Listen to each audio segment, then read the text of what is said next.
Hi hello friends, welcome to Sunitha DSC channel. Friends, ఈరోజు వీడియోలో మనం ఇంగ్లీష్ కంటెంట్కి సంబంధించి మనము బుక్ లిస్ట్ని అయితే చూద్దాం. అయితే చూడండి, ఇదంతా మనకి ఇంగ్లీష్ కంటెంట్కి సంబంధించిన బుక్ లిస్ట్. అంటే ఇంగ్లీష్ కంటెంట్లో మనకి ఫుల్ మార్క్స్ రావాలంటే మనం ఏ బుక్స్ని చదవాలి అనేది నేను ఈ వీడియోలో మీకు చెప్తాను. అయితే వీడియోకి వెళ్ళే ముందు నా ఛానల్ని అంటే నా వీడియోస్ని ఎవరైనా ఫస్ట్ టైం చూస్తున్నట్లయితే నా వీడియోస్ని లైక్ చేసి షేర్ చేయండి.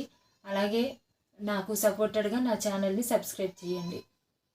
ఫ్రెండ్స్, ఇప్పుడైతే మనం వీడియోలోకి వెళ్ళిపోదాం. చూడండి, ఇందులోని మనకి ఫస్ట్ క్లాస్, ఇది మనకి ఫస్ట్ క్లాస్ టెక్స్ట్ బుక్ చూస్తున్నారు కదండి. ఇది మనకి ఫస్ట్ క్లాస్ ఇంగ్లీష్ రీడర్.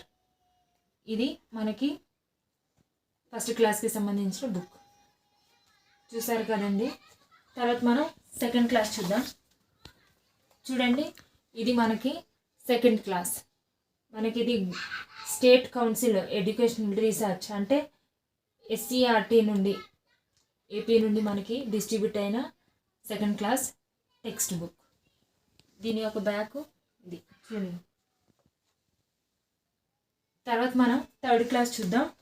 చూడండి, మనకి థర్డ్ క్లాస్ నుండి మనకి ఇయర్లో మనకి టెక్స్ట్ బుక్లు మారడం జరిగింది.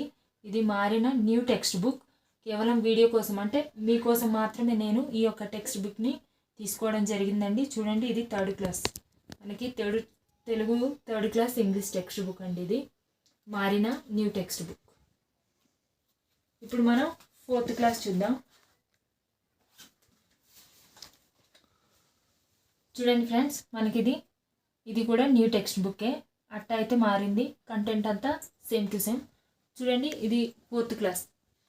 దీని యొక్క బ్యాక్ చూసినట్లయితే చూడండి, ఇదిగోండి, ఇది మనకి fourth class English reader back side. ఇప్పుడు మనం ఫిఫ్త్ క్లాస్ని చూద్దాం. చూడండి ఫ్రెండ్స్, మనకి ఇది ఫిఫ్త్ క్లాస్. ఇది కూడా మారిపోయింది కదండి, చూస్తున్నారు కదా. మనకి మారిన కొత్త టెక్స్ట్ బుక్ ఇది. దీని యొక్క బ్యాక్ ఇది. తర్వాత చూద్దాం. చూడండి, మనకి సిక్స్త్ క్లాస్ అయితే మారలేదండి. మనకి ఇంగ్లీష్ కంటెంట్ అంతా సేమ్ టు సేమ్. అయితే ఒక విషయం గుర్తుపెట్టుకోండి, మనం ఇంగ్లీష్ చదివేటప్పుడు మనం అందులోని గ్రామర్ పాయింట్ని అయితే మనం ఖచ్చితంగా టచ్ చేయాలి. మనకి గ్రామర్ నుండే ఇంగ్లీష్లో మనకి క్వశ్చన్స్ అనేవి అడుగుతారు. అదైతే చాలా నేను కాన్ఫిడెంట్గా చెప్తాను. ఎందుకంటే టెట్ రాసినప్పుడు నేను చాలా టెట్ ప్రీవియస్ పేపర్స్ని తిరిగేసినప్పుడు చూశాను. మనకి టెట్ అయినా కానీ మనకి అలాగే డిఎస్సి అయినా కానీ మనకి గ్రామర్ నుండే ఎక్కువ క్వశ్చన్లు అనేవి అడుగుతున్నారు. ఇప్పుడు నేను చూపిస్తుంది మీకు seventh class English textbook చూస్తున్నారు కదా. ఇది మనకి సెవెంత్ క్లాస్ టెక్స్ట్ బుక్. చాలా జాగ్రత్తగా అబ్జర్వ్ చేయండి. మనకి ఇక్కడ నేమ్స్ అనేవి మారడం జరిగింది. చూడండి, నేమ్స్ మారుతాయి, బాగా అబ్జర్వ్ చేయండి. ఇది సెవెంత్ క్లాస్ టెక్స్ట్ బుక్. చూడండి, మనం స్కూల్ టెక్స్ట్ బుక్స్ మాత్రమే ఫాలో అవ్వాలి. అదర్ మెటీరియల్స్ అంటే అప్పుడప్పుడు మనకి కొన్ని అంటే ప్రింటింగ్స్ అనేవి కొన్ని రాంగ్ పడవచ్చు. అందుకనేసి మనం టెక్స్ట్ బుక్స్ని చదివితే మనకి మార్కులు పక్కాగా ఎక్కువ మార్కులు అనేది వస్తుంది. తర్వాత చూడండి, ఇది new text book, eighth class text book అండి. చూస్తున్నారు కదా ఎంత కలర్ఫుల్గా ఉందో. ఇదండి మనకి న్యూ టెక్స్ట్ బుక్. దీని యొక్క బ్యాక్ చూడండి, ఇది eighth class English textbook back side.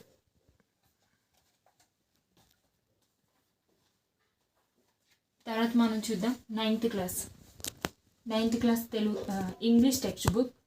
ఈ ninth class English textbook చూస్తున్నారు కదా.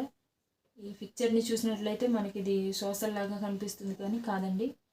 చూడండి, ఇది మనకి ఇంగ్లీష్ టెక్స్ట్ బుక్కే. దీని యొక్క బ్యాక్ సైడ్ చూడండి, ఇదిగోండి.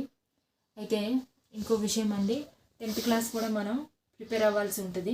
ప్రజెంట్ అయితే అది నా దగ్గర అందుబాటులో లేదు. అయితే టెక్స్ట్ బుక్స్ని పక్కన పెట్టుకుని చూడండి, గ్రామర్ని మీరు చేసి ఫాలో అయినట్లయితే ఈ టెక్స్ట్ బుక్స్లో ఉన్న గ్రామర్స్ని మీరు ప్రాక్టీస్ చేస్తే ఖచ్చితంగా మీకు ఇంగ్లీష్ కంటెంట్ నుండి మార్క్స్ అనేవి ఎక్కువ వస్తాయి, టెట్లోనైనా కానీ డిఎస్సిలోనైనా కానీ.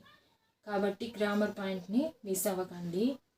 అయితే మనకి ఇంకో మెయిన్ ఏంటంటే చూడండి, ఎవరైతే ఇంగ్లీష్లో కొంచెం వీక్ ఉన్నారో వాళ్ళు ఏం చేస్తారంటే రోజు గ్రామర్ పాయింట్, మీరు ఇందులో నుండి స్టోరీ చదవనవసరం లేదు, కానీ ఇందులో నుండి మెయిన్ గ్రామర్ని మీరు ప్రాక్టీస్ చేస్తే మీకు కంటెంట్ నుండి ఫుల్ మార్క్స్ అనేవి వస్తాయి. మెథడ్ది తర్వాత మనం అకాడమీ బుక్స్ని చూసినట్లయితే మనకి మెథడాలజీ నుండి ఆ యొక్క 6 మార్క్స్ అనేవి మనకి మనం దాన్ని అంటే 6 మార్క్స్ కోసం మనం మెథడాలజీ చదవాల్సి ఉంటుంది. కాబట్టి కంటెంట్కి సంబంధించిందైతే ఈ యొక్క బుక్స్ని మీరు ఫాలో అయ్యి గ్రామర్ పాయింట్ని ప్రాక్టీస్ చేసి టెట్లోనైనా కానీ డిఎస్లోనైనా కానీ ఎక్కువ మార్క్స్ తెచ్చుకుంటారని ఇంతటితో ఈ యొక్క వీడియోని ముగిస్తున్నాను.